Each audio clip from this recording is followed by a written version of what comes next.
자, 이제 2부 학술 세미나 시작하겠습니다. 유심시조 아카데미 학술 세미나는 이번에 그 동심을 공부하기로 했습니다.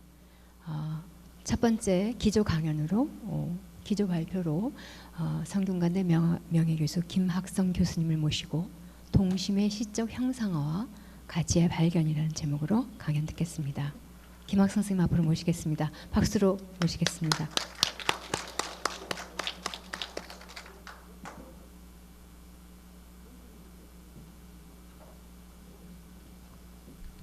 이런 좋은 자리에 초대해 주신 유심시조 아카데미 원장 홍성란 시인께 감사드립니다. 제 논의는 오늘 그 책자 만해축전 책자에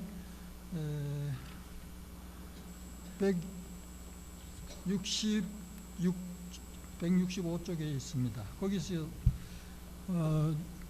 가능한 요약해서 핵심만 해달라는 말씀 듣고 간추려서 얘기를 드리도록 하겠습니다. 근데 자세한 거는 그래도 오늘 밤에 시간이 계시면 한번 읽어봐 주시고 내일 토론 시간에 나와 주시면 감사하겠습니다. 제가 다룬 거는 시의 근원에서 그 동심이 어떤 가치가 있는가 하는 문제를 다룬 건데요. 그래서 언제부터 동심을 다룬 시가 가치를 인정받게 됐는가 하는 것부터 출발을 했습니다. 그리고 그러한 시들이 전통 시관에서는 어떤 변화를 거치면서 그 가치가 바뀌어 왔는가 하는 걸 추적을 하고 현대까지 그 동심을 운영하는 양상을 살펴서 만들어 봤습니다. 최초로 그 동시 내지는 동요, 동심을 소재로 한 작품이 인정받는 것, 문학사에서 정식으로 인정받은 것은 조선 중기 그 김만중, 유명한 고음몽을 쓴 김만중 이분이 한 말씀에 들어 있습니다. 김만중이 뭐라고 했는가 하면 이 글은 좀 이미 좀 널리 알려진 그런 부분이기도 합니다.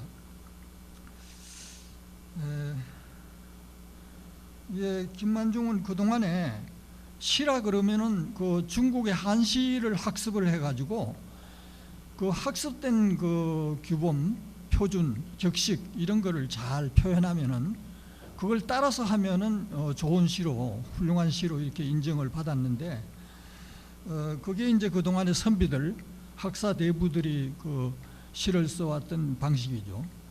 그런데 그 시는 아무리 그 화려한 수사, 문장 수식을 늘어놓는다 하더라도 중국 한시를 그대로 규범을 따라서 쓴 거기 때문에 앵무새가 사람 말을 흉내낸 거하고 뭔 차이가 있겠느냐.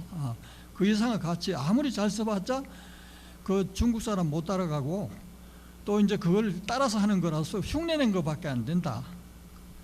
그에 비해서 그럼 진정한 시란 가치는 어디에 있는가? 차라리 그 순수하게 자기 진심을 담아서 표현하는 초동급부의 노래. 초동은 나무꾼 아이들이죠. 이 아이의 노래가 동요죠. 이 동요에 진심이 담겨 있고 진실이 드러나 있다. 그리고 급부는 이제 그 물기는 안악들인데 안악들이 부르는 노래는 민요죠. 이 민요와 동요의 가치가 오히려 문인들이 중국 한시를 모방해서 쓴 그런 아무리 뛰어난 한시를 썼다 하더라도 그보다 훨씬 더 우리 신금을 울려주는 진실한 노래다. 그런 면에서 이게 훨씬 더 값진 것이다. 이런 발언을 한 적이 있습니다. 이 김만중이 이런 그 평가를 하게 된 거는 그 당시 그 중국의 명나라에서 이지란 분이 동심서를 주장하는 건데 동심이야말로 우리 글 문장, 좋은 문장에 본보기, 거기에 진심이 담겨 있고 가식이나 허위가 없기 때문에, 그래서 그 동심서를 편 그거를 받아들이는 게 이런 가치 평가가 나오게 된 겁니다. 그리고 명나라에서 그 이지를 이어서 탕현조란 분도 동심의 가치를 논의를 했고 시에서, 그다음에 공안파, 유명한 공안파의 원갱도 삼형제가 있었는데요, 다 원시들인데 이분들이 또 성령론을 폈거든요. 이 성령론하고 천기론하고 동심설, 이게 이제 그때 한창 명나라에도 이제 그 산업이 발달되면서 그 시민계급이 등장을 대두하게 됐어요. 그걸 배경을 해서 상당히 세속성의 가치가 이제 인정이 되고, 오히려 그 문장을 다듬은 거, 학습해서 다듬은 거, 그런 것보다는 이게 진심을 담은 거고 이것이야말로 진정한 시다고 주장을 하는 이론이 있었거든요. 그게 이제 그 영향을 받아가지고 김만중이 그런 가치 평가를 하게 된 겁니다. 그래서 이런 그 동심설이 우리나라에서 주목을 받았는데, 이런 동료의 가치를 인정한 거는 이 명나라에서 들어온 조선 중기 후기 시작 그때부터가 아니고 그 이전부터 동료의 가치는 인정을 받았죠. 그런데 문제는 이게 문학 텍스트로서 그 문예적 가치로서 인정을 받은 게 아니고, 그 당시에 어떤 그 세계관적인 인식론, 이런 걸 바탕으로 해서 이 동요가 얼마나 중요한 의미가 있는가 하는 것을 보여주는 역사 기록, 이런 것들을 제가 이제 쭉 검토를 해서 대표적인 그 시대마다 그 세계관에 바탕한 동요의 가치, 이걸 찾아서 제시를 했습니다. 맨 처음에 문헌 기록으로 남아 있는 우리나라 최초의 그 동요는 여러분들도 잘 아시는 신라향가에 전하는 서동요인데, 이 서동요는 서동이 부른 짓기는 서동이라는 특정한 작가가 지었죠. 그 동요라는 건 어린아이들 사이에 자연스럽게 이렇게 노래 불려지는 게 동요인데, 이거는 특정 작가가 있는 거죠. 그래서 이 서동이 부른 그 노래인데 그냥 부른 게 아니고 동요를 운용을 해가지고 아이들이 부르도록 한 그런 작품이잖아요. 그런데 이 동요의 작자 서동은 나중에 백제무왕이 된 그런 사람인데, 신라 진평왕의 셋째 딸 선화공주가 예쁘다는 그 소문을 듣고 그 서동요를 지어가지고 아이들로 하여금 이제 널리 전파되게 해가지고, 그래서 이 노래 그 당시에 이런 그 서동요를 불러가지고 그 진평왕과 결혼을 셋째 딸의 그 공주하고 그 결혼하려고 하는 의도를 드러낸 것은 그 당시 그 민요의 가치를 굉장히 어떤 마력의 힘을 가진 걸로 이렇게 인식을 했거든요. 그래서 그 아이들이 부르는 노래야말로 천지 귀신도 움직이고 또 구중궁궐에 있는 임금의 마음도 움직일 수 있는 그런 어떤 힘을 갖고 있다. 이런 세계관이 바탕을 두고 있습니다. 그래서 이 당시 신라 시대에 그 진평왕이 있었던 그 시대에는 어떤 세계관이 지배를 했는가 하면, 그때는 삼국시대는 그 불교가 굉장히 기본 이념의 바탕을 이루고 있었잖아요. 그래서 그 불교의 그 고등 종교로서의 어떤 초월적인 합리주의라고 얘기를 하는데, 이 세계관을 규명을 할 때 불교는 고등 종교이고 그 고등 종교는 초월적인 합리주의로 이념화되어 있다, 이렇게 보는 겁니다. 그래서 초월주의라는 건 이제 상당히 신성한 마력 같은 걸 인정하는 거거든요. 그런 걸 받아들이면서 또 이제 합리주의, 즉 그냥 옛날 신화 같으면은 초월적인 신성주의라 해가지고 그 합리주의하고는 좀 떨어진, 무조건 신뢰하는 그런 신념에 바탕한 믿음을 갖고 이제 신화 얘기가 나오고 신을 절대적으로 숭배하고 이런 관념이 나오는데, 이 불교 시대에 들어오면 합리주의가 거기에 투영이 되는 거죠. 그냥 단순히 초월적인 어떤 마력적 힘을 믿는 게 아니고 합리적인 해석을 하면서 그 합리적 철학에 의해서 마력적인 힘을 신뢰하고 믿게 되는 그런 시대로 넘어오게 됩니다.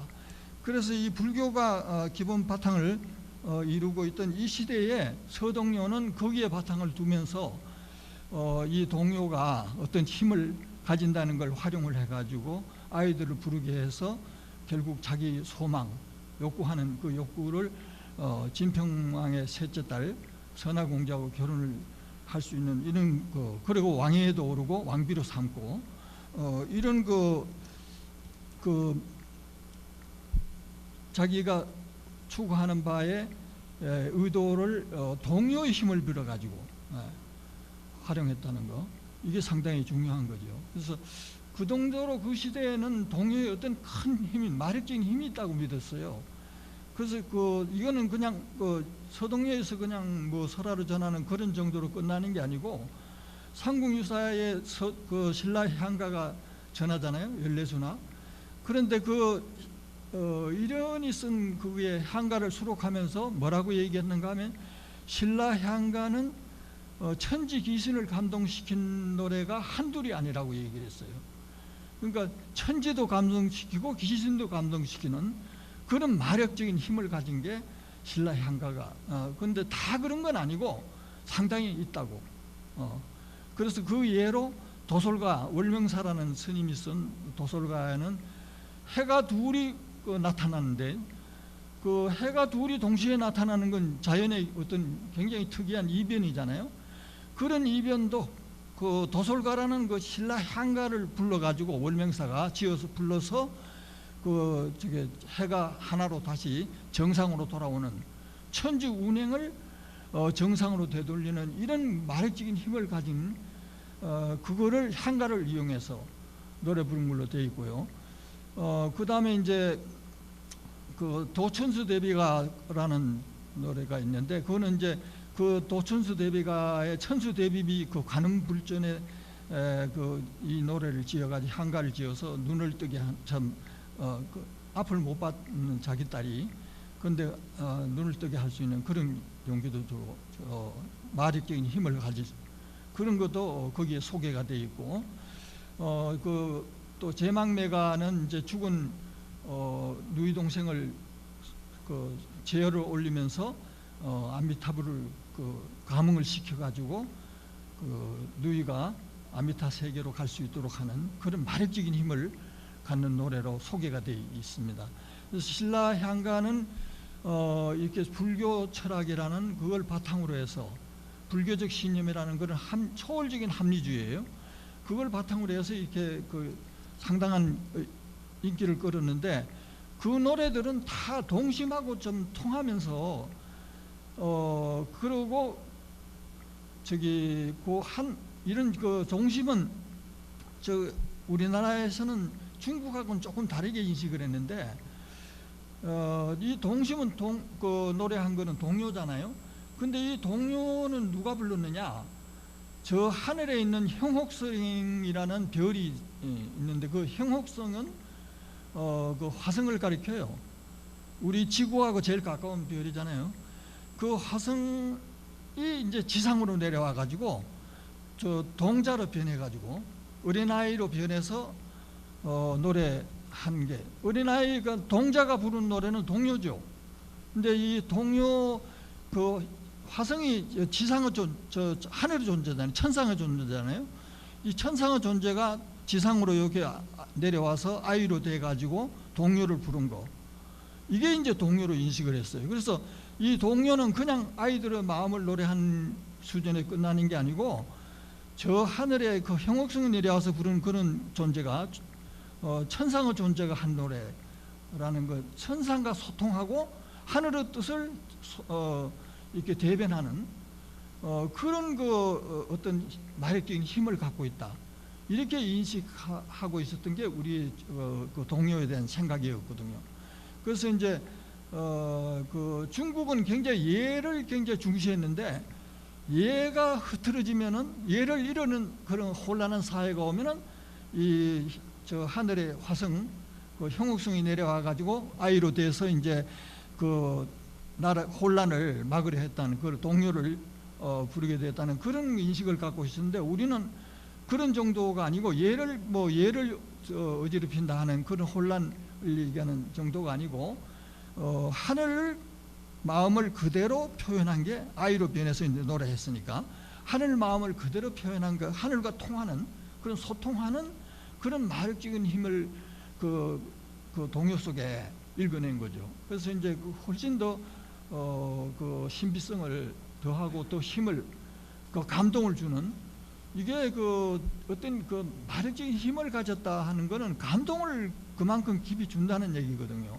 그래서 이제 그 동요 속에는 감동을 주는 어떤 깊이 그 공감력 이런 게 엄청나다는 거, 무궁무진하다는 거고 그래서 동요를 이용해 가지고 신라 시대 이후로 그 저게 정치 도구화 이런 거로 정치 세력의 어떤 예언적인 노래 참여 같은 걸로도 부르기도 하고 그래서 이제 동요가 상당히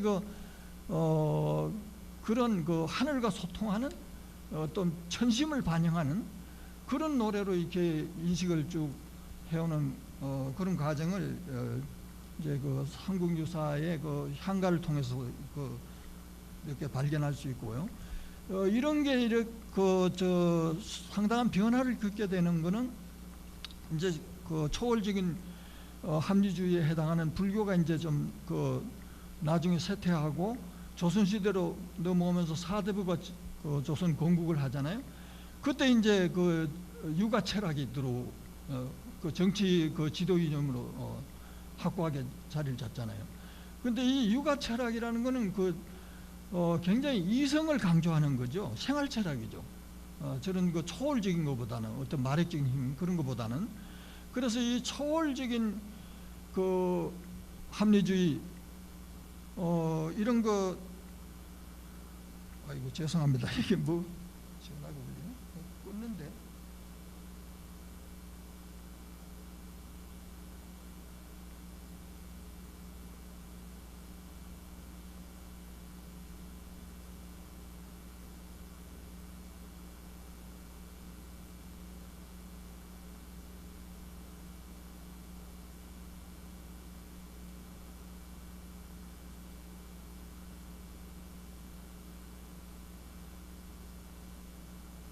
끊는데 뭐 기절하네.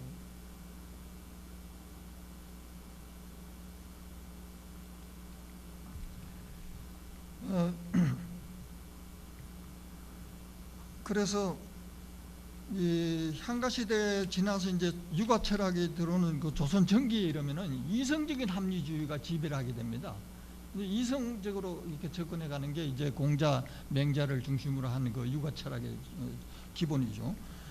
그럴 때 이 초월적인 거를 어떻게 받아들였을까? 그 마력적인 아이들의 마력적인 어떤 주술적인 그 힘 같은 거, 그게 조선시대에 들어오면은 상당히 제한되게 활용이 되는데, 우리 인간의 힘으로 도저히 해결할 수 없는 것이 있잖아요. 인간의 불가해한 어떤 문제.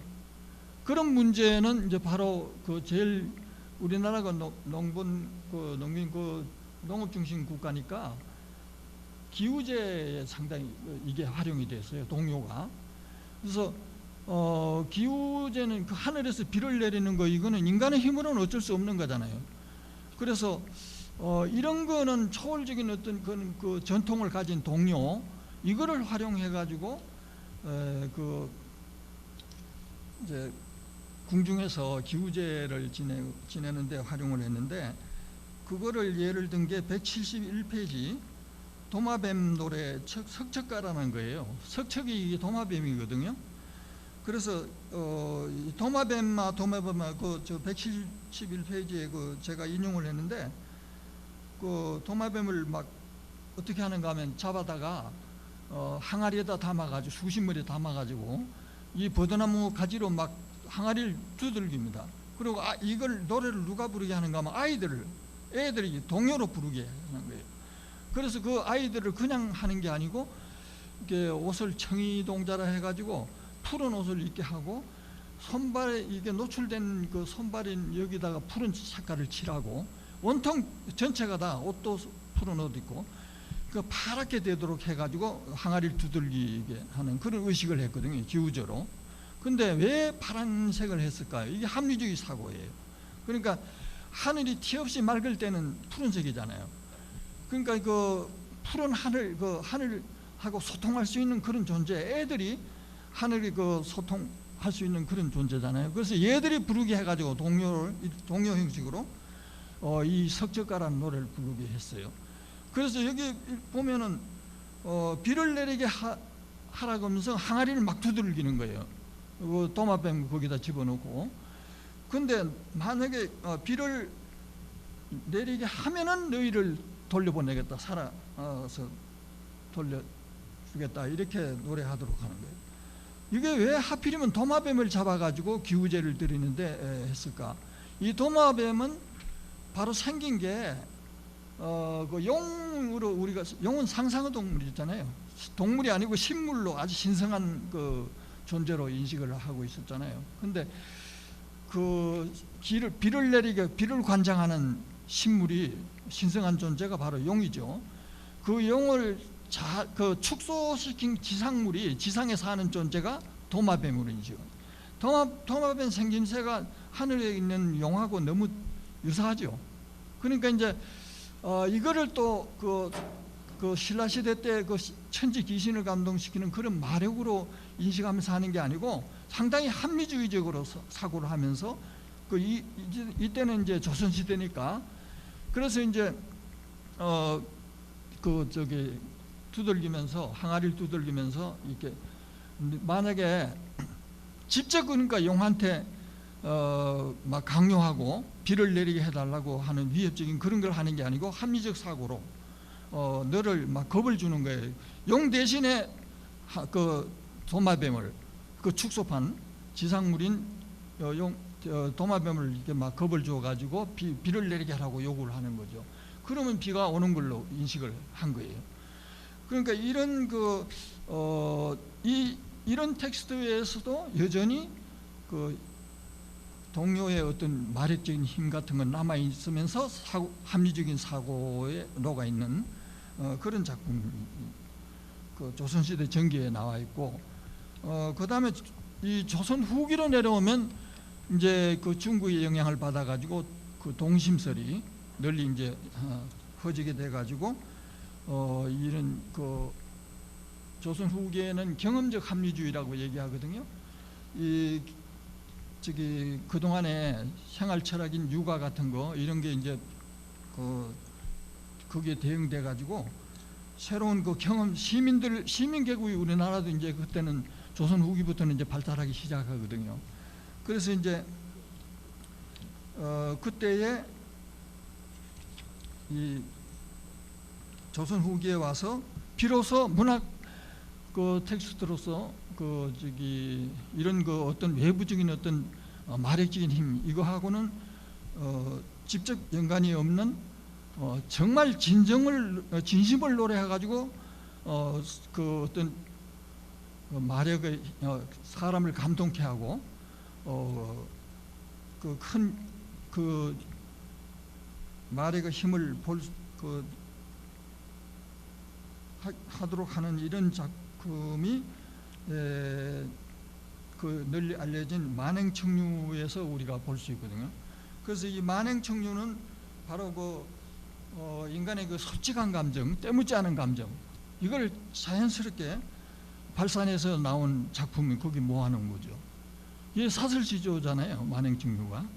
그래서 이 사설시조 속에는 그 동심과 같은 그런 그 동심이 통하는 그런 작품, 또는 그 동심처럼 어떤 그 학습해가지고 그 규율과 그 규범 속에서 작품을 지은 게 아니라 그런 것이 다 이렇게 자유로이 그 벗어나서 드러내는 이런 작품을 거기에 비로소 노래하게 되고, 이거를 그 만행청류 서문을 쓴 마학노초란 분이 이거는 그 정말 그 당시 서민들이, 시정의 사람들이 그 어떤 형식의 구애됨이 없이 미쳐 날뛰면서 자기의 마음을 진심으로 표현한 거, 이거 자연의 진기라고, 자연스럽게 우러나오는 진정한 진실의 가치를 보여주는 시다, 작품이다, 이렇게 소개를 하면서 모아놓은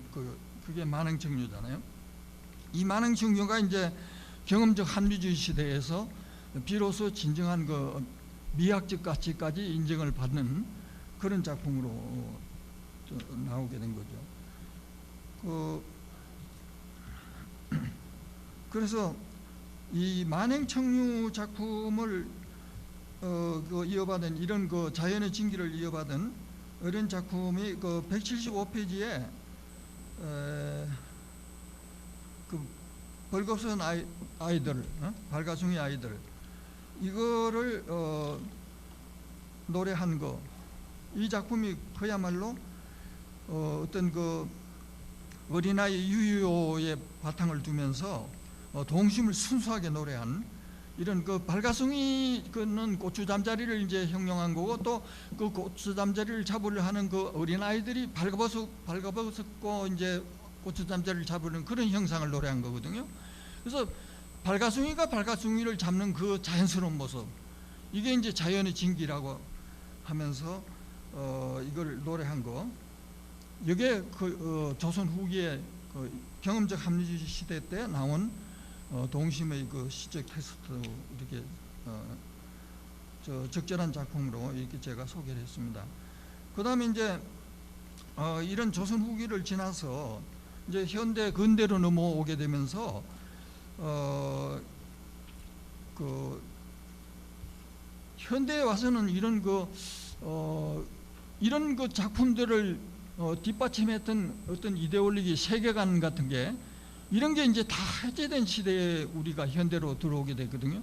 그래서 이제 이런 어떤 초월적인 합리주의라든지 또는 그 이성적인 합리주의라든지 경험적 합리주의라는 게, 이런 게 다 해체가 되고 우리가 이제 기댈 그 지주 같은 게 무너지고, 그래서 이런 현대 사회에서 이제 우리가 얘기하기를 이제 해체주의 시대라고 얘기하잖아요. 이 해체주의 시대에서 우리가 추구해야 될 거는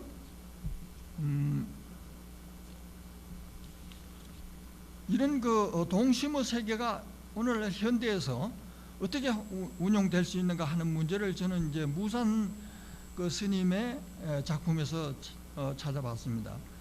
그래서 처음에 주목한 게 절간 이야기. 그래서 그 절간 이야기는 한마디로 그 형식에서 완전히 일탈한 그런 정말 자유로움을 보이는 그런 걸로 이제 그 의미를 찾을 수 있다. 그래서 이거를 절간 이야기에 대해서 그동안에 논란이 많았어요. 이 작품을 뭐 시로 봐야 되느냐, 시조로 봐야 되느냐, 수필로 봐야 되느냐, 아니면 꽁트로 봐야 되느냐, 여러 가지 논란이 많은데, 그걸 다 이제 그런 경계를, 장르 경계를 넘어서서 그 스님의 어떤 무한 자유로움, 그러니까 그 무심이 나온, 무아의 경지에서 나온 그런 작품이다, 이렇게 이제 그 논의를 그동안에 그 평가를 하고 했는데, 적절한 이 작품에 대한 적절한 장르 명칭을 붙일 수가 없는 작품이에요, 사실은. 왜 그런가 하면은 그런 경계, 그 어떤 장르에 예속돼 가지고 간섭적으로 그 노래한 작품들은 그 간섭에 학습받아서 그동안의 기존의 형식, 어떤 표준, 규범, 이런 거를 따라 가지고 쓸 때 이렇게 되는 거잖아요. 근데 이거는 그걸 다 벗어난 거죠. 이것도 아니고 저것도 아니고 그런 걸 다 넘어선 거니까 그 형식상의 어떤 동심적인 그런 모습으로 써내려간 게 이 절간 이야기다. 저는 이렇게 봤습니다. 그래서 이 절간 이야기를 쓰게 된 그 동기가, 근데 너무 그동안의 기존의 해석에서는 이게 이런 그 시작의 동기를 이루는 게 다 선에 대한 어떤 그 깨달음, 오도, 도를 선에 대한 도를 깨달은 그런 그 오도의 경지, 이거를 재현한 걸로 해석을 했는데, 사실 저는 이제 그렇게 자꾸 선에 이제 그 시적인 어떤 동력, 시작의 동력을 부여하기보다는 그 무산 스님의 그런 이런 형식이 얽매이지 않는 그거, 오도의 깨달음보다는 불교 진리 같은 거 너무 거기에 이제 얽매여 가지고 작품을 해석하고, 그러면 이 텍스트가 스님이 생각했던, 의도했던 거는 어떤 불자들이나 뭐 불교에 심취하는 그런 사람들 독자로 쓴 그런 작품이 아니고 문학 텍스트로 쓰신 거거든요. 그러니까 어디까지나 문학적인 그 텍스트로 이해를 해야 된다.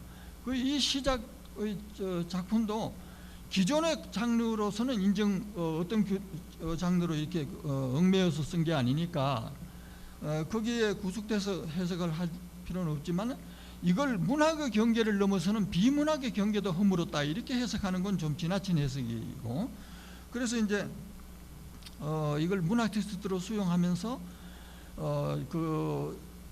정말 동심과 통하는 어떤 자유로움, 기존의 간섭이나 제도권 그런 거에 얽매이지 않는 형식을 보여준 게 바로 이 절간 이야기다, 이렇게 저는 봤습니다. 그리고 또 그런 작품이 나오게 되고 하는 그 근거가 182페이지의 제일 위에 보면은 스님이 항상 말씀하시기를 나는 나로부터 무한정 떠나고 싶다. 나는 비구로 불려지기도 싫어하고, 그러니까 큰 스님으로 불려지는 것도 안 좋아하고, 또 시인으로 불려지는 것도 별로 나는 바라는 바가 아니다. 이런 말씀을 늘상 하셨다 그래요. 그러니까 나로부터 무한정 떠나고 싶다, 이렇게 늘 얘기하셨으니까, 이 두 가지 실제로는 무산 스님이 비구로서도 상당히 높은 경지를 이루신 분이잖아요. 그래서 이 사회적 존재로서 절간에 위치하면서 대선사로까지 되신 조실 스님으로 되신 그런 성취를 이룬 분이면서도, 그리고 또 시인으로서도 역사적 존재로 살아가면서 시로서 큰 성취를 이룬 대시인으로 이렇게 하신 분이면서도 자기는 시인이기를 원치 않는다. 날 시인으로 부르지 말라. 또 이제 큰 스님으로 부르지 말라. 왜 이랬을까? 이게 바로 역사적 존재, 우리가 생각하는 기성의 간섭, 제도권에서 얘기하는 그런 존재로 나를 인식하지 말라는 거죠. 그러니까 여기에도 얽매이지 않고 저런 데도 얽매이지 않는 그런 것, 진짜로 순수한 마음, 진실의 마음, 이런 걸로 늘 사고를 하시고, 작품도 그렇게 쓰시고, 그렇게 하니까 형식도 자유로운 걸 쓰시고, 내용에 있어서도 아주 순진무구한 그런 제도권에 얽매이지 않는 그런 작품 내시고, 그래서 이 무산 스님의 아무도 흉내낼 수 없는, 따를 수 없는 그런 높은 경지의 아주 자유로운 모습에 위대한 시를 남긴 게 아닌가. 그래서 동심을 아주 유지를 잘 해야지, 지속을 잘 해야지, 그걸로 자연스럽게 시를 써야지. 천하의 지극한 문장이라고 동심서를 처음으로 주장한 이지가 그런 얘기를 했어요. 천하의 지극한 문장을 쓰려면 동심에 근거를 주라. 동심을 잃히지 말아라. 그리고 오염되지 말아라. 사회에서 뭐 어떤 제도권에 이렇게 얽매여 가지고 그런 걸 받아들이고 거기에 지위를 누리려고 하고 그거를 목표로 삼고 이상으로 삼으면 그건 다 오염된 것. 진실을 거기서 볼 수가 없다는 거예요. 그래서 그런 거 다 시인이길 싫어하시고 불리길 싫어하시고 또 이제 큰 스님으로 불리기 싫어하시는 그 모습이 바로 동심에 통하는 그런 거. 그래서 천하의 지극한 문장을 그 시로서 쓰실 수 있지 않나, 그렇게 봤습니다. 그래서 아무도 따를 수 없는 그런 명시를 남기게 된 근거가 이 동심과 통하는 이런 것 때문에 저는 이제 그 역사적 그 사회적 존재로서가 아니라 동심적 존재로서 이분이 살으셨다, 이렇게 그 규정을 했습니다. 그럼 현대사회에서 왜 이게 그 중요한가? 우리 현대사회는 너무 그냥 그 지금 현대로 올수록 더 심해졌습니다. 뭐가 심해졌는가 하면 요즘 그 완전히 기존의 가치 다 허물어졌죠. 그런 해체주의 시대 때 그 신이 죽었다고 선언되고 시인도 죽었다고 선언되고 작자도 죽었다고 선언되고 오직 믿는 것은 텍스트인데 그 텍스트마저 텍스트가 풍기는 그 위대한 작가가 남긴 그 풍기는 그 아우라가 있거든요.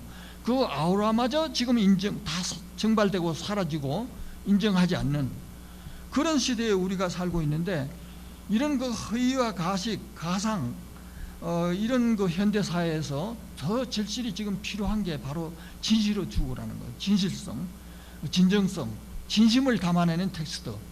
이게 필요한데 이 진정성, 진심이 어디서 제일 최고조로 발현이 됐는가 하는 걸 저는 무산 스님의 작품으로 본 거예요.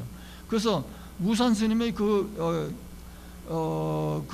수준 높은 아주 우리가 흉내내기 어려운 그런 높은 경지에 이런 그게 이제 뭐 깨달은 선을 깨달아 가지고 시를 썼기 때문에 그렇게 굉장히 높은 경지까지 갔다, 그거 아니라고 봐요 저는요.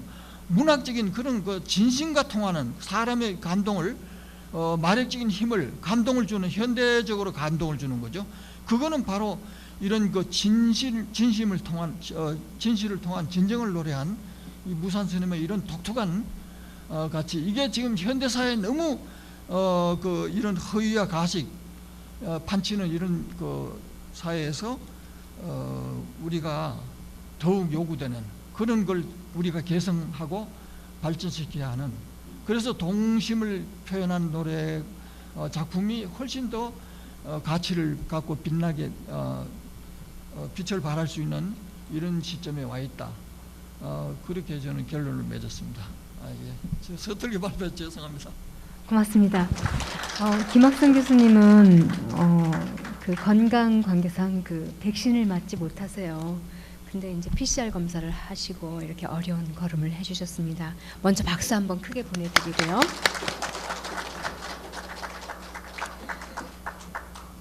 좋은 시의 기준은 마음속에서 자연스럽게 우러나오는 진실, 진정에 있다, 이런 말씀이셨습니다. 사실 이런 말씀은 우리 유심시조 아카데미에서 시를 공부하고 오랫동안 써오신 시인들, 이 자리에 계신 선생님들의 생각과 다르지 않습니다. 저희가 오늘 그 동심을 다루는 목적은 동심을 어떻게 우리 시조에서 구현할 것인가, 사실은 여기에 있습니다. 다음은 그 평론가 김용희 선생님을 모시고 시인은 동시를 어떻게 생각하는가, 아주 의미심장한 제목입니다. 먼저 발표를 듣겠습니다. 박수로 모시겠습니다.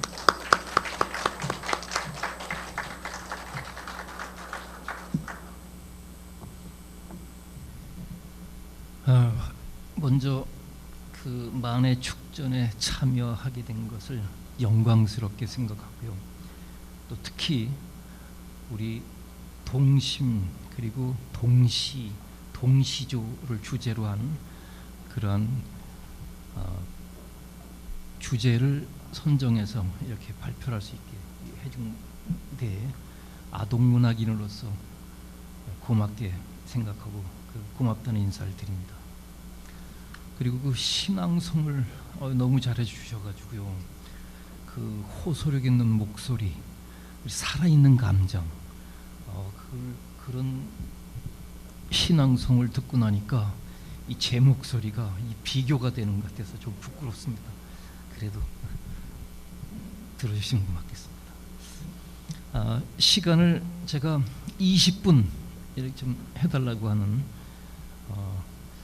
그 요청을 받았습니다. 그래서 이걸 그 텍스트를 이렇게 보면서 할 수는 그거 20분이 충분히 넘어갈 것 같아서 제가 그냥 요지만 이 글의 취지 요지만 이렇게 보겠습니다. 이 글은 오늘 저녁에 저녁 때 좀 읽어주시면 고맙겠습니다. 그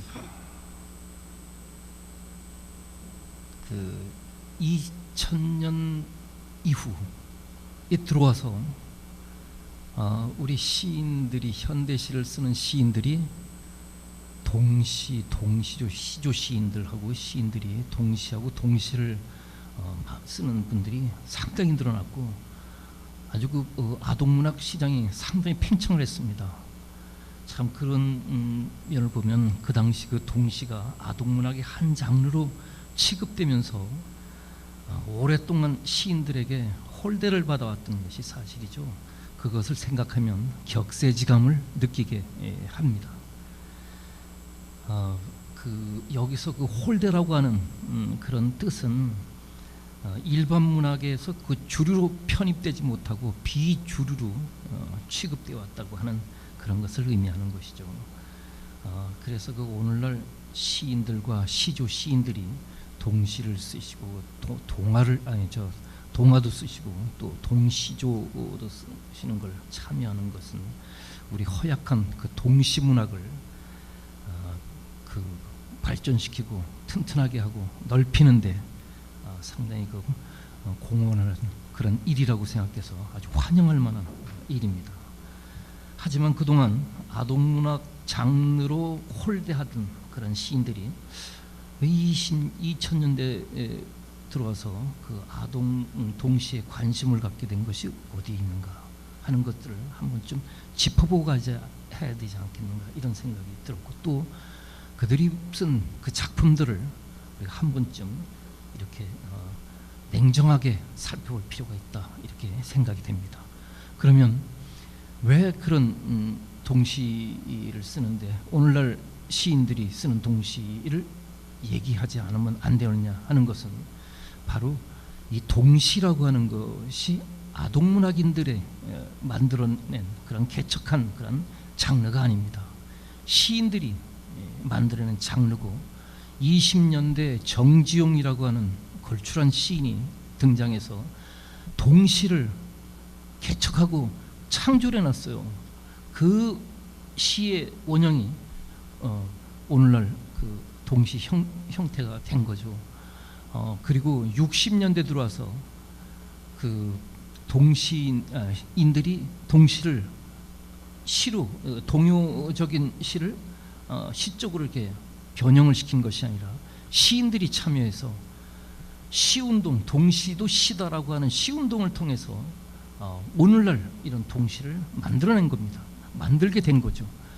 그런 입장에서 보면 오늘날 그들 이 60년대 시인들이 정열적으로 순종을 갖고 동시에 참여했던 그런 시대의 작품과 오늘날 시인들이 동시를 쓰고 동시조를 쓰는 그 시인들의 작품도 좀 비교해 볼 필요가 있고 또 그가 어떤 순수한 열정이었나 하는 것도 비교할 필요가 있어서 시인은 동시를 여기 지금이라고 하는 저 단어를 넣었는데 그걸 뺐습니다. 제가 이걸 보낼 때는 지금 시인은 동시를 어떻게 생각하는가 하는 주제로 쓰게 된 겁니다. 일반적으로 그 동시 문학이라고 하는 것은 이 그 동요가 그 창작 동요죠. 전래된 동요가 아니라 창작 동요인데 창작 동요가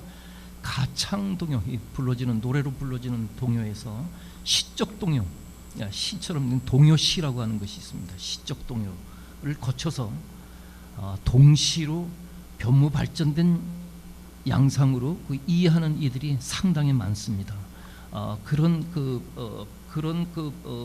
이 발전 단계 양상으로 보는 것은 어린이 문해지를 통한 그 미시적 그 시각에 의한 고찰에서 의한 거죠.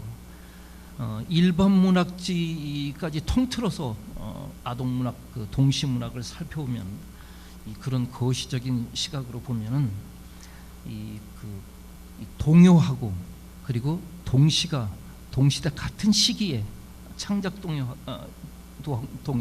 동요하고 이 동시가 같은 시기에 발표가 되고 창작되었다는 것을 알 수가 있습니다. 그래서 한국 동시문학사를 올바르게 이해하기 위해서는 동요시대하고 동시시대를 구별할 필요가 요구된다고 하는 겁니다.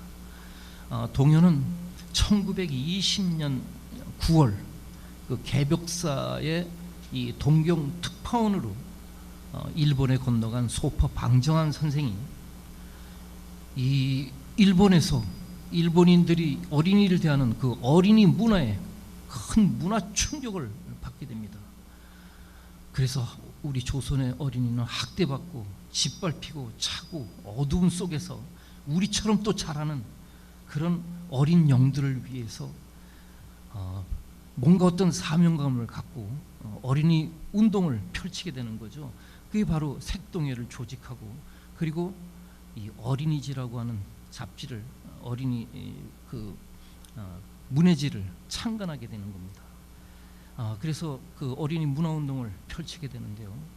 그 중에서 어린이지라고 하는 그 문해지가 1923년 3월에 창간됐는데 3월 말쯤에 이 공고를 해가지고 이 동요를 이 투고 작품을 현석 공모를 하게 됩니다. 그게 이제 그 이듬해부터 24년 이듬해부터 작품이 들어오고 그것을 선별해서 투고 작품을 입선 동요로 발표를 하게 되는데요. 그때 그 입선 동요로 발표된 그런 동요들이 최순애 선생의 그 오빠 생각이라든가 그리고 이혼 선생의 고향의 봄 그런 것들이 바로 25년, 26년에 입선된 동요들이죠. 그런 동요가 홍낭파 등 그 유명한 그런 작곡가를 만나서 오늘날까지 불려지는 그런 국민 동요가 되는 겁니다. 이때 이 동요를 투고했던 그런 그 사람들은 그 어른들이 아니고 그 소년 문사죠. 그들이 너도나도 이 투고를 해서 그래서 이제 입선을 하게 되는데요. 그런 그 투고 방식이 어린이집뿐만 아니라 어린이 문해집뿐만 아니라 일반 지까지 이 투고 작품을 받고 이렇게 이제 해서 해방 이전까지 이 그 동요가 아동 문학의 주류 문학이 되는 겁니다. 그런데 그 투고했던 그런 작품들은 전부 다 소년 소녀들이었습니다. 그런데 동시라고 하는 것은 이 문학에 이 관심이 깊은 일본 유학생들이었습니다. 기타라 하쿠슈의 영향을 받고 이 동시를 개척하게 되는데 그 중에 바로 아주 오늘날 이 동요와 완전히 다른 그런 동시의 형태 유형을 개척하고 창조한 그런 인물이 바로 정지용 선생이었습니다. 정지용 선생의 그 작품 해바라기 시라고 하는 그 작품은 이 동화적 상상력을 192페이지에 수록되어 있는데요. 동화적 상상력을 접목해서 이야기형 동시를 개척한 우리 선구적인 작품이고 현대 동시의 시형을 창조한 그런 작품이다 이렇게 보면 되겠습니다. 자, 그런 그 정지용의 그 선생의 그 얘기가 쭉 있는데 그건 같이 읽어보시고요. 자, 이 정지용 선생의 바통을 받아서 이어받아서 나온 시인이 바로 박목월 시인입니다. 이 박목을 시인은 30년 초에 어린이집을 통해서 등단했습니다. 그때 박영종이라는 이름으로 등단을 하는데요. 그때는 주로 요쪽 동시를 쓰게 됩니다. 그리고 그 문장지를 통해서 시로 등장했을 때 그 모골 이름으로 그 등장했을 땐 그때 그 동요적인 요적인 것을 벗어나서 동시를 쓸 때 시적인 동시를 쓰게 됩니다. 그게 바로 산세알 물세알이라고 하는 62년에 나온 그 동시집이죠. 그래서 60년대라고 하는 게 바로 중요한 시기가 바로 거기에 있는 겁니다. 그러니까 60년대라고 하는 시기는 동요의 속성을 벗어나서 그러니까 동시 시대로 넘어가는 그런 시대였기 때문에 우리 동시문학사에서 60년대는 정말 60년대는 빼놓고 이야기할 수 없고 오늘날 동시를 이야기할 수 없을 만큼 그런 그 중요한 그런 시기였습니다. 그런 60년대를 이재철 선생은 본격 아동문학 시대다 이렇게 규정을 했습니다. 이 본격이라고 하는 것은 그러니까 요적인 속성을 완전히 결별하고 동시 시대로 넘어간 그런 시기죠. 이렇게 동시 시대로 넘어가니까 동요는 이제 이 노랫말 가사가로 전락할 수밖에 없고 그 정형성을 띈 동요하고 이 자유형의 동시가 이렇게 두 가지 유형이 그 아동문학 에서는 주류로 있었는데 동요가 동시 시대로 넘어가면서 동요가 주류에서 빠지면서 노랫말 가사로 전락하니까 그럼 정형 시형은 바로 동시조에서 찾게 된 거죠. 그래서 동시조가 이제 아동문학의 동시문학에 이제 다시 동요의 빈자리를 메우게 됐는데 그 60년대 그러니까 동요 시대를 청산하게 한 그 주역 그리고 동요의 빈 정형 시형의 자리를 메우게 하는 동시조로 메우게 하는데 앞장을 섰던 시인이 바로 박경룡이었습니다. 이 박경룡을 또 빼놓고는 60년대를 또 얘기할 수 없을 만큼 또 중요한 인물이죠. 그 60년대 그 동시 시대를 여는데 중요한 주역들은 그 시인들이고 시조 시인들이었습니다. 그 시로 등단한 그런 시인들이었고 50년대 최계락 시인이라든가 김효섭 시인은 그 동시 동화 작가로서 유명한데 시집을 15권이나 냈던 시인이었습니다. 그리고 그 1966년에 동시인 동인회를 구성하고 형성하고 이끌었던 그 50년대 후반 그 시인들 그분들도 다 신춘문예 시하고 시조로 등단한 그 시인들이죠. 유경환, 박경룡, 조유로 그런 분들이고 그리고 60, 70년대에 등단한 시인들 그 오규원, 재해만, 이중간, 하청호 이런 분들 다 시인들이었습니다. 그분들이 다 동시 쓰기에 참여해서 동시를 시다라고 하는 시운동을 펼치는데 아주 적극적으로 뛰었고 또 작품으로 산출한 그런 분들입니다. 제가 이 60년대가 지면이 너무나 이걸 다 정리하다 보니까 너무 늘어나가지고 거론하고 싶은 작품들을 한 작품밖에 박경룡 시인의 귤 하나밖에 거론한 게 없습니다. 그래서 선생님들께 제가 대신 이 자료로 60년대 동시를 이렇게 자료를 올려드렸습니다. 그 자료를 보시고 그 60년대 그 발표된 동시로 발표된 이 작품이 시하고 이렇게 견줘봐서 어떤 손색이 있나 하는 걸 좀 살펴보시면은 그 당시 60년대 그 동시 시운동을 이렇게 작품으로 이렇게 알 수가 있을 것입니다. 제가 장황하게 말씀드렸는데 이제 한마디로 한국 동시문학사에서 그 동요 시대하고 이 동시 시대를 분화하는데 이 결정적 역할을 한 이들이 바로 시인들이었다고 하는 사실입니다. 동시인이 아니고 시인들이었다고 하는 사실이죠. 그래서 이 좋은 시라고 하는 것은 동심이 잠재되어 있는 시고, 또 동심이라고 하는 것은 시의 원형질이다, 이렇게 말씀을 드릴 수가 있고, 또 그것은 또 오늘날 독자를 잃은 현대시가 다시 독자를 되찾는데 한번 그 방향을 설정해야 될 그런 방법이 아닌가 하는 생각도 해보게 됩니다. 자, 이런 사실들을 미뤄보면 결국 왜 시인들이 동시를 써야 하는가 하는 그런 결론에 도달할 수가 있는 것이죠. 그런데 2000년대 이후에 이제 시인들이 동시를 쓰는데 아주 그 많은 시인들이 동참을 했고, 그런 일은 자연스러운 현상이고 또 당연한 일인 겁니다.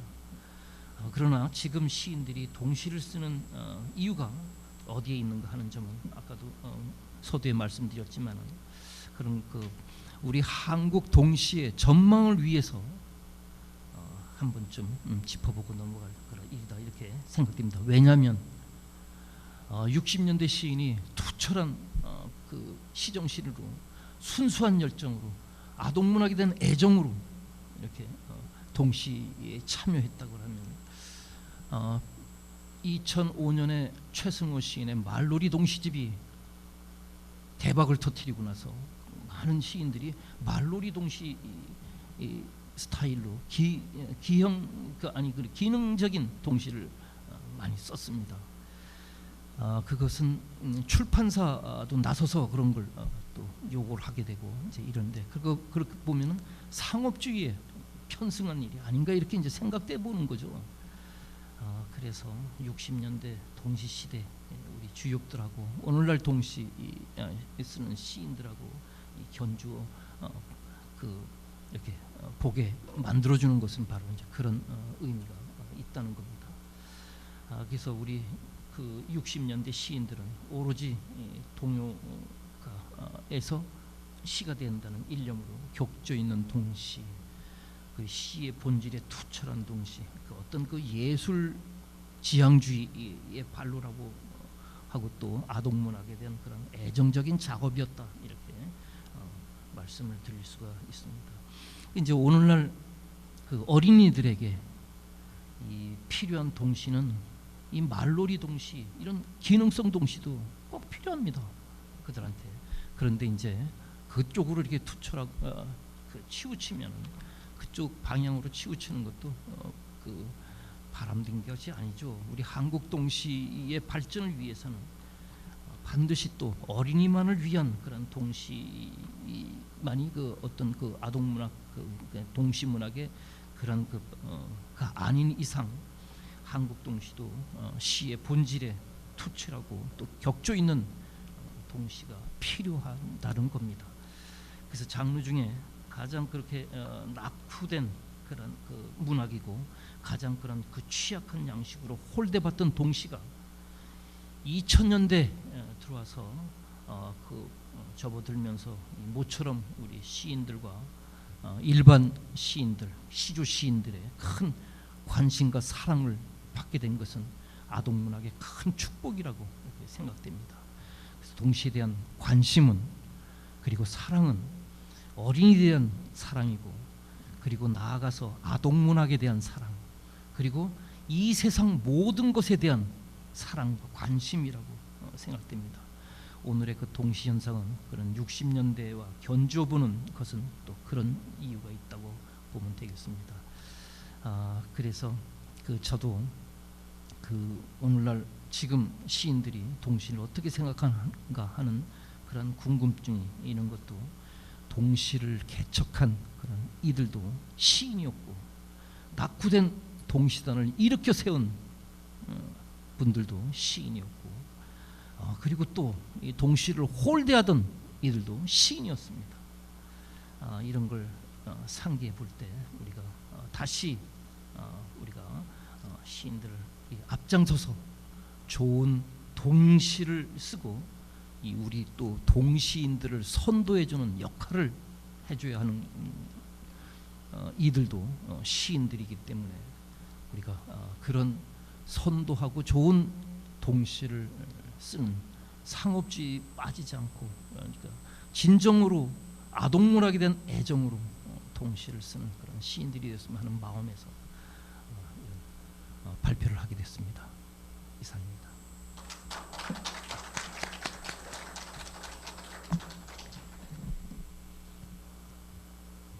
고맙습니다. 제가 김용희 선생님, 우리 김학성 교수님, 김용희 선생님 발표를 하셨는데 20분으로 축약하게 해드린 게 너무나 죄송합니다. 저는 모든 글을 다 읽어봤습니다. 여러분들 오늘 밤에 시간을 내셔서 밑줄 긋고 체크하면서 꼭 읽어보세요. 그 김용희 선생님 명료한 글을 통해서 저는 동요와 동시의 기원을 알게 됐습니다. 우리가 오늘 이 자리에서 동시문학을 알게 된 것은 큰 수학이라고 생각합니다. 그리고 이 논문을 통해서 박경룡 선생님에 대해서 새롭게 더 알게 됐습니다. 이것도 또한 큰 수학입니다. 이 논문을 읽고 정말 공부 많이 했습니다. 박수 한 번 더 보내드리고 싶습니다.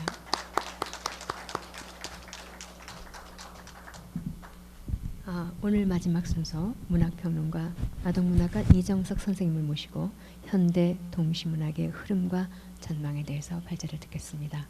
역시 20분으로 축약하게 해드려서 너무 송구합니다.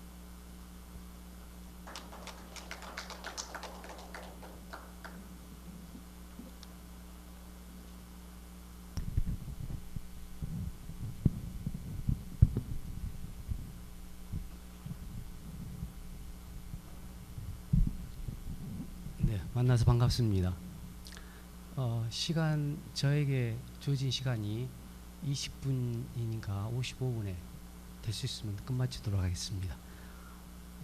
지금 김학성 교수님과 김용희 교수님이 그 역사적인 흐름, 동심과 아동문학에 대한 얘기를 하셨는데요. 저는 현재 창작되고 있는 동시와 동시조 여러 가지 모습을 살펴보면서 우리 여기 오신 시조 시인님들께서 한번 좀 이런 것이 있구나 하면서 한번 어떤 흐름으로 흘러가고 또 어떻게 미래를 전망할 수 있는지 그런 것을 한번 논의하는 자리가 됐으면 합니다. 저는 이 책에 나오는 내용을 가지고 그 책에 있는 시를 가지고 쭉 해보도록 하겠습니다. 맨 처음 그 210쪽이죠. 현대 동시 문학의 흐름과 전방에서 제일 먼저 동심이란 무엇인지 여기서도 들어가야 될 것 같습니다. 우리는 어린이들의 순수한 마음의 상태를 동심이라 하고요. 그 밑에 보면 동심이라는 꼭 어린이들만 가지고 있는 것이 아니라 어른들이라도 우리 인간의 원초적인 심성으로서 모든 어른들의 추구하고 있는 귀중한 심성이 바로 동심이라는 거죠. 간단하게 하나 얘기하면 물활론이라고 하죠. 물활론. 그 무생물도 생명을 가지고 있다는 아이들의 마음, 그 개구리와 얘기하고 그다음에 바위가 돌덩이가 아이들하고 같이 놀고 장난하는 그런 것이라고 간단히 생각해 하시면 될 것 같습니다. 그러나 그 성인 일반 시인은 사실 누구나 마음대로 쓸 수 있어서 어떤 벽을 느낄 수 없는데 동심은 어른을 위한 동심, 아이들을 위한 동심 두 가지 다 갖춰야 할 것이므로 창작하는데 상당히 어려움이 있습니다. 사실 따지고 보면 그렇다고 말할 수 있는데요. 211쪽에 보면 그런 셋째 줄에 아동의 동심과 어른의 동심을 함께 아우르는 명쾌한 목소리를 내기는 쉽지 않다. 그래서 저는 동감히 동시문학은 시보다 더 창작이 어려운 게 아닌가 써보면 그럽니다. 근데 지금 발표된 동시를 보면 정말 태작이라고 하는 엉터리 동시들 많이 있습니다. 쉽게 생각하니까 그러죠. 정말 아이들의 동심과 어른의 동심이 다 나타나 있고 문학성을 유지하고 있는가를 따져보면 상당히 문제가 많이 있죠. 근데 제가 여기에서 논의되고 있는 작품들은 다 수준 이상의 것들이거든요. 한번 찬찬히 읽어보시기 바랍니다. 그렇다면 동심이라는 게 도대체 무엇인가, 동시라는 게 무엇인가를 말할 때 거기 211쪽 중간에 보면 박목월 선생님의 그 얘기가 나옵니다. 단순성과 동심적인 단순성과 소박성의 시에 대한 그런 얘기들이 나오고 있죠. 그 밑에 성기옥 교수님의 얘기 나옵니다. 동심적 발상의 세계 표상의 정서 표출의 결정하는 중심축이 어디에 있느냐, 동심의 축이 어디에 있느냐를 얘기하고 있습니다. 그러니까 동시라고 하는 것은 동심이 있느냐 없느냐를 따져서 동시라고 한다는 거죠. 그리고 또 모든 동시에는 단순 명쾌한 것들이 필요하다는 거죠.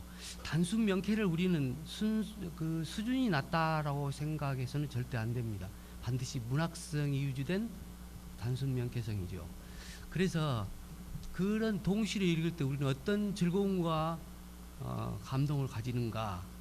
거기 제 212쪽 그 제일 아래 황지우 시인의 시민과 최윤정의 동시 203호 우리 집 옆집은하고 나란히 놓고 한번 비교해 보면요, 읽기가 참 그렇습니다만은 1980년 5월 이후에 나온 신문에서 그대로 아무 뭐 가감 없이 신문에 나온 내용을 그대로 옮겨놓은 것이 이 시입니다. 이게 시일까라고 생각할 수 있습니다. 그 다음에 최윤정의 시도 동시도 읽어보면 객관적인 사실만을 나열할 뿐 이것이 동시라고 할 수 있을 것인가라는 그런 느낌이 듭니다. 그러나 황지우 시인의 시민은 1980년 5월이라고 하는 말로 이 시의 핵심을 끌어낼 수 있는 요소가 됩니다. 당시 민주항쟁, 광주 민주항쟁으로 탄압받던 사람과는 무관한 데 사는 소시민의 무정함, 나약함, 그런 것들이 드러난 시라고 할 수 있습니다. 그리고 최윤정의 동시에는 그럽니다. 많은 사람, 이게 동시냐? 객관적인 사실 나열하는 건 무슨 동시냐 하는데 따지고 보면은 참 그 착상의 참신함에 이 동시 가치가 있다라고 하는 얘기를 하고 있습니다. 동시 문학의 감동이라는 것은 꼭 문학성이 높아야만 되는 것도 아니지만 또 그런다고 해서 있는 객관적인 사실만 나열한다고 하는 것은 아닙니다. 모든 독자들이 어떻게 받아들이냐에 따라 감동이 달라진다고 할 수 있습니다. 그 214쪽에 보면 이중관 시인의 두 편의 시가 있는데 앞에 나오는 것은 동시고 뒤에 나오는 부엌의 불빛은 시가 아니라 일반 시입니다.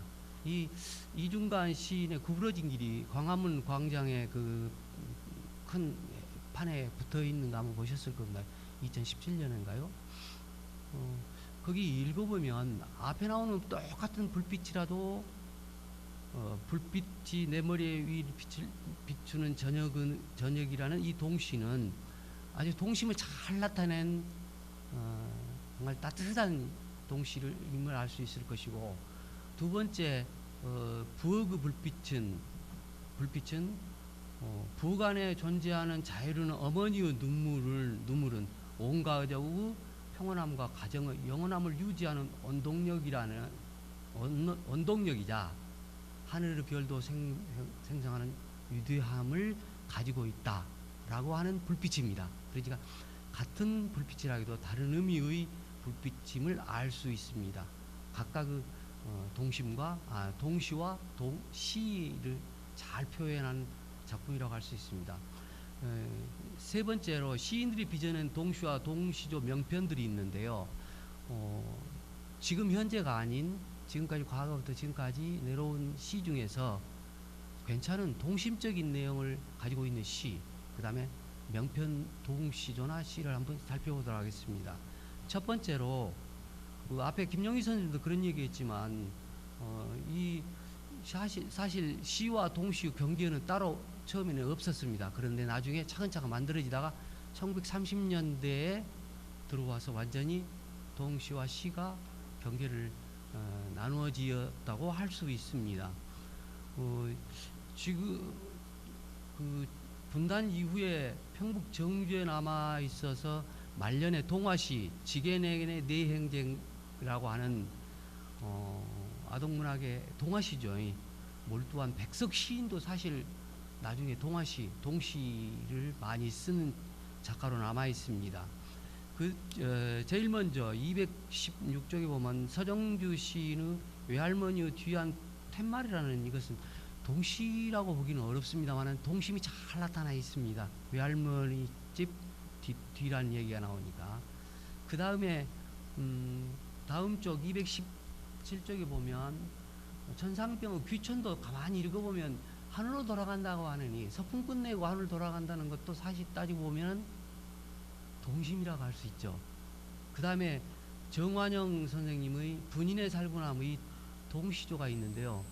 아마 우리나라 지금 현재 어린이들과 어른들에게 제일 좋은 동시조를 찾아라 하면 이 정완영 선생님의 분인의 살구나무를 다 거의 얘기합니다. 참 멋진 동시조입니다. 그 다음에 초정 김상옥 선생님의 시조시인 김상옥 선생님도 동시집을 쓴 적이 있습니다. 발간을 했고요. 김상옥 선생님의 참새와 아이도, 이거는 동시입니다. 완전히 동시입니다. 이 김상옥 선생님의 1952년 송육꽃이나 1958년 꽃속에 묻힌 집이라고 하는 동시집을 낸 적이 있습니다. 그 다음에 218쪽에 보면 김용덕의 콩 너 죽었다, 유명한 동시죠. 그 다음에 정호승 선생님의 여름밤, 이거 한번 읽어보겠습니다. 들깻잎에 초승달을 싸서 어머니께 드린다. 어머니는 맛있다고 자꾸 잡수신다. 내일 밤엔 상춘잎에 별을 싸서 드려야지. 이 동심이 잘 드러난 동심이죠. 그 다음에 그 밑에 도종환 시인의 보름달도 동시입니다. 연못에 보름달 환하게 떴다. 산개구리들이 몰려나와 달 갖고 놀다가 그만 조각조각 깨버렸다. 조심하라고 그랬지. 오늘이 벌써 몇 번째야. 엄마 개구리 소리치며 혼내다가 하늘을 보니 달이 그대로였다. 연못에 보름달도 그대로였다. 이 동심입니다. 참 멋진 좋은 시죠. 또 219쪽 제일 아래쪽에 보면은 무산 조연 스님의 선시에도 동심이 넘쳐납니다. 읽어보시면 정말 대단한 동심이 드러난 작품들이 많이 있는데, 제가 읽어보니까 중앙대 박사 논문 중에서 배우식의 설학 조연 선시조 연구라는 것을 읽어보니까 이 조연 스님의 시조를 5가지로 나누더라고요. 그런데 거기에 보면 청정감정의 서정선시조가 있는데요. 이것은 바로 서정선시조는 어떤 동심이 내재된 유형이라고 할 수 있습니다. 그 뒤 페이지 보면은요, 조오연 스님의 3편의 시조, 선시조가 있는데, 그 중에서 조금 전에 대구 시인인가요? 김구 시인인가요? 할미꽃이 서정선시조 최고 백미라고 그 논문에 나와 있더라고요. 읽어보면 정말 저더러 고개가 끄덕끄덕해지는 것이 할미꽃이 아닌가 하는 생각입니다. 조연 스님의 남산골 아이들 한번 읽어볼게요. 남산골 아이들은 흰눈 덮인 겨울이 가면 심도 까마득한 산속으로 들어가서 몇 살 둥지를 안고 달빛 먹고 오더라. 이게 뭐인가 하지만 여기에서 아이들은 어떤 의미의 것을 가지고 있는지, 그 밑에 이제 제가 약간의 해설 해놨습니다만은, 여기도 어떻게 보면 몇 살도 않고 달빛도 먹고 오는 아이들의 순수한 마음으로 진여의 세계, 그 다음에 무명을 깨라는 그런 의미의 작품이 이 작품이라고 생각합니다. 그 다음에 허수아비도 면적적인 삼수로 된 연시조인데, 여기도 마찬가지입니다. 물론 앞에 박사 논문에서는 허수아비를 우주적 초월적 깨침을 이룬 해탈자의 모습이라고 했지만, 저는 모든 다 세상을 받아들일 수 있는 동심을 팔을 펼치고 있는 것이 허수아비이지 않는가, 그런 생각이 듭니다. 그리고 오누이가 있는데요. 어린 오누이가 오솔길을 탈레탈레 걸어간다. 이 마을 잎 겨드랑이에서 다몽색으로 핀 꽃과 같다. 이슬이 마르지 않는 이른 아침에. 그런데 이른 아침에 웬 아이들이 오솔길을, 동네 오솔길을 그것도 탈레탈레 걸어갑니까? 말하자면 파란 동네에 겨드랑이처럼 약간 길이 보이는 그곳에 아이들이 걸어간다는 얘기죠. 탈레탈레 걸어간다. 그것도 아침입니다. 아마 이것도 선시인데 밤에 면벽을 한 그 수행자들이 어떤 깨우쳐서 밖에 나와서 걸어가는 모습이 아닌가, 그런 생각을 해봤습니다. 참 동심이 가득한 선시를 쓴 분이 우산 조호연 스님이라고 할 수 있습니다. 이제 지금부터는 이제 현재 동시나 동시가 아니고 그 다음에 동시인데요. 동시조 흐름을 간단히 해보도록 하겠습니다. 뭐 어떤 형식이 있다는 것 빼고 작품 가지고 하겠습니다. 거기 222쪽에 보면은 박경룡 선생님의 작품 2개가 있는데요. 저는 박경룡 선생님의 동시조 참 많이 읽고 그랬지만 이 두 편 시처럼 좋은 시, 제 생각입니다. 참 멋지구나 하는 생각입니다. 제가 한 편 읽어볼게요. 이른봄. 아기를 재우려다 할머니도 잠드셨다. 이불 밖으로 한 발짝 빠져나와 겹친 2발. 토박한 매화 가지에 갚인 매화 꽃송이. 아마 할머니하고 아기가 같이 누워있다가 잠잤는데 아기 발이 할머니 발 위로 올라온 것 같아요. 그것을 이른봄 늙은 매화나무에서 핀 꽃으로 표현한 거예요. 완전 시상이 똑같이 다릅니다. 다른 건데 나중에 종장에서는 겹쳐요. 이 대단한 관찰력이면 그냥 소름이 돋을 정도로 좋은 시라는 생각이 듭니다. 예. 직관이라고 하는 게 바로 이런 것이 아닌가 하는 생각이 듭니다. 그런 박경룡 선생님은 1959년에 등장하시면서 시라든지 일반 시다 쓰시다가 93년인가요? 뭐입니까? 쪽배 동시조를 동의를 만들어서 지금 아마 아동문학계에 이렇게 큰 동시조 활동을 하게끔 만들어준, 바탕을 만드는 분이 박경룡 선생님입니다. 대단한 분이라고 생각합니다. 지금도 한 달에 한 번씩 모여서 공부하고 그러는 것 같습니다. 여기 김용희 선생님도 다니고, 김용희 선생님도 동시조집을 내가지고 상 받으신 분인데 참 대단하다는 생각이 듭니다. 저도 덕분에 동시조 한 20편 가까이 써본 적이 있습니다. 진복기 선생님의 눈보라든가, 여기 앞에 앉아 계신 박방희 선생님의 작품 조승달. 박방희 선생님 계시니 한번 읽어보겠습니다. 해지자 하늘 위에 손전화가 켜진다. 오늘도 별탈 없이 하루를 잘 보냈는지 도단한 초저녁 별들이 안부를 물어 반짝인다. 조승달을 손전화로 표현합니다. 아주 재미있는 동시조입니다. 여기에서 뭐 다른 이야기는 밑에 읽어보시 해설이 되어 있습니다. 그 다음에 허이르 빛바랜 사진첩이 있는데, 이것은 앞에 나오는 순나야하고 저기 뒤에 나오는 순나야는 활자크가 20포인트에서 8포인트로 작아집니다. 소리를 시각화한 거라고 할 수 있죠.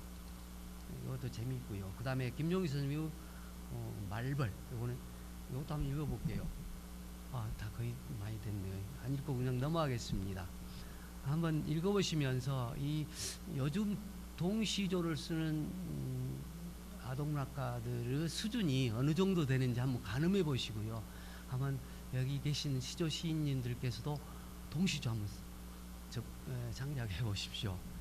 참 어렵다는 생각이 들 겁니다. 단순하게 그런데 요즘 나오는 동시조 보면 숫자 맞추기에 급급한 작품들이 너무 많아서 사실 안타깝고 좀 답답한 점도 있지만 여기 오신 분들이 자꾸 그러지 않으리라고 생각합니다.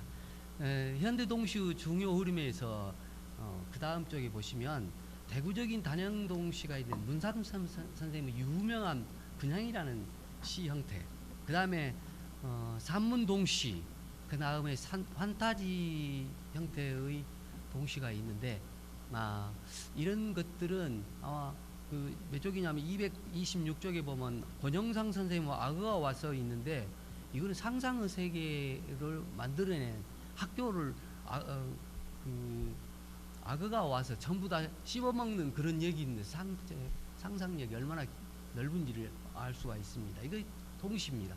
그 다음에 과감한 사회적 발언이 있는데 김한영의 달팽이 집은 2009년 용산철거 화재 현장에 걸린 동시입니다.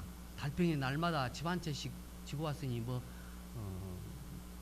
월세 살 일이 없어 좋겠다는 아주 그런 작품입니다. 그 다음에 저는 한번 그 지난 촛불 집회에 대한 얘기를 한번 써본 적이 있습니다. 사실 동시 영역에서 정치적 발언한다는 것이 정말 어렵지 않습니까? 그 다음에 229쪽에 보면 다문화 가족에 관한 관심, 이것은 한번 참고를 하시고, 그 다음에 229쪽에 보면 사랑과 성에 관심이 있는데 거기 김명의 그 초경하는 날이 있는데요. 팬티, 봉숭아, 꽃물 이런 것들이 동시에 나온다는 거죠. 그 다음에 그 김은영의 할머니 젖가슴이 있는데 거기에 보면 나는 5학년인데 브래지하고 할머니는 맨가슴이고 젖가슴이고 이런 것들이 쭉 나오는데 이런 것들이 자연스러운 표현들이 등장하고 있음을 알 수가 있습니다. 그 다음에 230쪽에 보면 죽음에 관한 인식이 있는데요. 동시에서 아이들에게 죽음을 얘기하기가 정말 어렵습니다. 어떻게 접근해야 되는지. 죽음을 어린이들 익히는 동시에 쓴다고 어떤 수준으로 써야 될까요? 정말 어렵지 않을까 하는 생각이 듭니다. 이런 것들이 지금 현대에 들어와 있습니다. 성과 사랑, 그 다음에 죽음 이런 것들이 동시인들이 창작하고 있다는 거죠. 그 다음에 분단의 실과 평화통일 이것은 오래전부터 해온 거고요. 그 다음에 이런 정도로 지금 동시 영역이 넓어지고 있습니다. 그 다음에 앞으로 동시는 어떻게 발전해야 될까 전망을 해보면 디카시가 나오고 있습니다. 디카시. 거기 233쪽에 보면 사진시하고 디카시는 전혀 틀리죠. 사진시는 그냥 시에 잘 어울리는 분위기에 어울리는 사진이라면 디카시는 그 사진 속에 나오는 핵심적인 요소를 뽑아내가지고 시를 쓰는 거니까 전혀 틀립니다. 거기 더 이상은 하지 않겠는데 오른쪽에 보면 청개구리가 왼쪽 아래에 앉아 있고요. 우개가 어디가 있고 있습니다. 그 어디 따먹으려고 지금 여서 입으라고 하는 그런 것으로 해석하고 있습니다.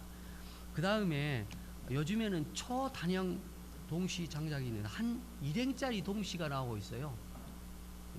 긴 동시나 동화도 읽기 싫어하는 요즘 세대를 반영한 것인가 모르겠는데 그 민들레 씨가 하는 말 전병호의 자 이제 세상을 향해 날아갈 시간이야. 해국을 해가 노른자로 굽고 있어요. 촛불 속 징검도를 1인분씩 놓여 있다. 이런 아주 짧은 초단형 동시들이 새로 생겨서 하나의 이제 주축으로 흘러가고 있는 느낌입니다. 그 다음에 세 번째로 코로나19에 대한 사회적 변동에 대해서 관심을 갖는 그런 작품들이 많이 나오고요. 그 다음에 네 번째로는 생태 동시의 적극적인 창작이 되고 있습니다. 이런 것들이 현대 동시의 창작의 형태이면서 미래에 이런 쪽으로 흘러가겠다라고 하는 추측, 전망을 할 수 있는 거라고 제가 뽑아내 봤습니다. 마지막 페이지 보면 우리들은 동시든 시조이든 시이든 문학인이기 때문에 거기 박용철의 시적 변형에 대해서에 나온 것처럼 한편의 위대한 시를 쓰기 위해서 기다릴 것이 아니라 날마다 작은 꽃을 피워내는 그런 끊임없는 노력의 문학인이 돼야 된다는 것이죠. 저도 날마다 한 편씩 쓰면서 정말 눈이 시리도록 밤새 매번 도 있고 이런 것들이 우리들의 문학을 기름지게 하고 좋은 작품으로 남는 게 아닌가 하는 생각이 됩니다. 여기 오신 여러 시조 시인님들께서는 동시를 통해서 어떻게 동심을 표현하는지 그리고 시조에 어떻게 반영하는지 한번 좀 생각해 보시라는 그런 시간이었으면 좋겠습니다. 이상입니다. 고맙습니다. 네, 고맙습니다. 선생님의 섬세한 예시를 통해서 우리가 알지 못했던 동시, 동시조를 동심의 세계를 열어봤습니다. 선생님의 열정에 감사드리며 마지막으로 박수, 큰 박수 한번 더 보내겠습니다. 꽃밭인 줄만 알고 무심코 날아들었어. 순식간에 교실은 아수라장이 됐잖아. 난 그만 아찔했는데 애들이 벌벌 떨잖아. 이게 김용희 선생님의 말벌이라는 동시조입니다. 저 오늘 처음 알았습니다. 네, 박수. 네. 이상으로 유심시조 아카데미 학술 세미나를 모두 경청하셨습니다. 오늘 발표를 중심으로 내일 이 자리에서 아침 공양 드시고 9시에 토론, 종합토론, 또 개건토론, 지정토론 하겠습니다. 여러분 시간을 내셔서 오늘 밤에 논문을 꼭 한번 읽어보시고 우리 발표자 선생님들 당황하게 만들어 보세요. 질문도 하시고요. 내일 적극적이고 치열한 참여를 부탁드립니다. 오늘 순서 모두 마치겠습니다. 고맙습니다.